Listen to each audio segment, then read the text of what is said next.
नागपुर की मशहूर फुटाला झील पर सुप्रीम कोर्ट का बड़ा फैसला आया है। अदालत ने झील को वेटलैंड मानने से इनकार करते हुए झील के किनारे निर्माण कार्यों को हरी झंडी दे दी है। फैसले के बाद शहर में विकास बनाम पर्यावरण के बहस फिर से तेज हो गई है। फुटाला झील नागपुर की पहचान अब नई शक्ल लेने जा रही है। सुप्रीम कोर्ट ने साफ कहा है कि यह झील मानव निर्मित है, प्राकृतिक नहीं, इसलिए वेटलैंड संरक्षण नियम यहां लागू नहीं होंगे।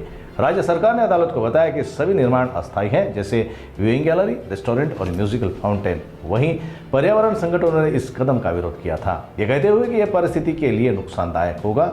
लेकिन अदालत ने सरकार के पक्ष में फैसला देते हुए कहा, विकास और पर्यावरण दोनों में संतुलन जरूरी है। कोर्ट ने यह भी जताया कि स्थायी निर्माण नहीं किए जाएं और झील की परिस्थिति को नुकसान ना पहुंचे।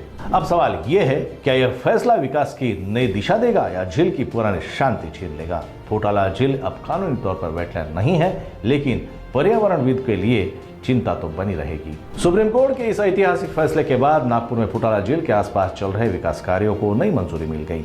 अदालत ने कहा कि झील मानव निर्मित है, इसलिए इसे वेटलैंड की श्रेणी में नहीं रखा जा सकता।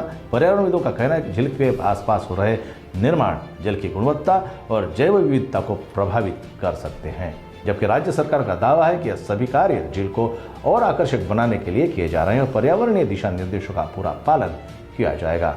फैसले में अदालत ने यह भी कहा कि झील के संरक्षण की जिम्मेदारी सरकार की है और उसे सुनिश्चित करना होगा कि कोई स्थायी निर्माण या प्रदूषण झील के अस्तित्व को नुकसान न पहुंचाए। यह फैसला देश भर के उन इलाकों के लिए भी मिसाल बन सकता है जहां विकास परियोजनाएं और पर्यावरणीय चिंताएं आमने सामने खड़ी हैं।